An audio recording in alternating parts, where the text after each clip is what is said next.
নমস্কার সবাইকে। আমি অ্যাস্ট্রোলজার শ্রী সূর্য গোস্বামী। আমরা সবাই জানি প্রত্যেকটা মানুষের হাতে কিন্তু লোম থাকে, কারুর অল্প থাকুক কারুর বেশি থাকুক, লোম প্রতিটা মানুষের হাতে প্রায় থেকেই থাকে। এবং এই লোম তাদের রং অনুযায়ী কিন্তু এক এক রকম ফল দিয়ে থাকে। এক একটা মানুষের এক এক রকম চরিত্র হয়, সব কিছু এই লোম দ্বারা কিন্তু বোঝা যায়। এই লোমগুলো যাদের হাতে থাকে তাদের কিন্তু জীবনী শক্তি কতটা আছে এর থেকে বোঝা যায়। যাদের কাছে থাকে এই লোমগুলো, যাদের হাতে এই করতলের উল্টো সাইডে এই লোমগুলো থাকে, তারা কিন্তু বড় বড় অসুখ বিসুখ হলেও এবং বড় বড় অপারেশন হলেও শুধুমাত্র জীবনী শক্তির জোরে তারা বেঁচে থাকে। কর্কশ লোম যদি হয়, শক্ত সামর্থ্য হলেও এই সব মানুষদের মধ্যে সূক্ষ্ম মানসিকতার অভাব থাকে। কালো লোম মানে শরীরে কি লোহা বেশি, যাদের হাতে কিন্তু কালো লোম তাদের শরীরে লোহার পরিমাণ বেশি। আর সোনালি যাদের লোম তাদের লোহা বেশ কম আছে, কালো রঙের তুলনায় অনেকটাই এদের কম থাকে। সোনালি রঙের হাতের এই যে লোমগুলো যেগুলো হয়, যাদের হাতে হয়, তারা কেমন হতে পারে? এরা বেশ সংযত, এদের উত্তেজনা কম থাকে, ঠান্ডা প্রকৃতির হয় এবং কাজকর্মে উচ্ছ্বাস এদের মধ্যে থাকে, কম কামুক হয় কিন্তু সৎ হয়। এরা কোনো এদের মধ্যে যদি দায়িত্ব দেওয়া যায় এরা কিন্তু সৎভাবে সেটা পালন করার চেষ্টা করে।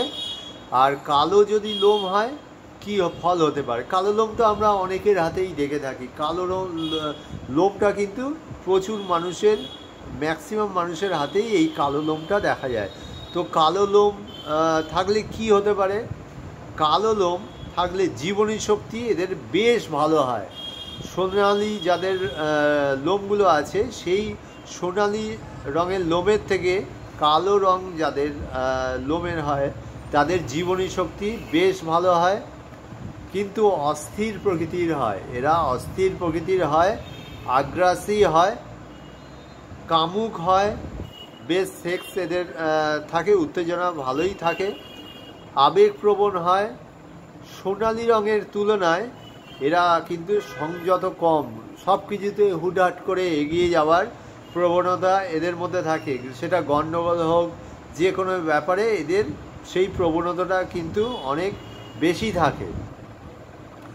আর আরেকটা রং হয়, সেটা হচ্ছে ধূসর রং। ধূসর রং কেন হয়? ধূসর যাদের লোম তাদের মধ্যে লোহার অভাব কিন্তু শরীরে অনেকটাই বেশি, লোহার অভাব শরীরে অনেকটাই বেশি। জীবনী শক্তি এদের কিন্তু অনেকটাই কম আছে স্বাভাবিকের তুলনায়। যতটা একটা মানুষের জীবনী শক্তি হওয়া উচিত সেই তুলনায়, সেই স্বাভাবিক পরিমাণের তুলনায় এদের কিন্তু জীবনী শক্তিটা কম হয়। আর এদের আঙুলের রং যদি কালো বা লাল হয়, যৌবনে স্কিনে এদের কিন্তু ভালো গ্লেজ থাকে, বেশ এদের স্কিনটা চকচকে ভাব দেখা যায়। এই হচ্ছে বিভিন্ন লোম অনুযায়ী মানুষের চরিত্র এবং তাদের বৈশিষ্ট্য কী কী থাকে সেগুলো নিয়ে আলোচনা করলাম। যদি ভালো লাগে লাইক, শেয়ার, কমেন্ট করবেন এবং সাবস্ক্রাইব করে দেবেন। Thank you.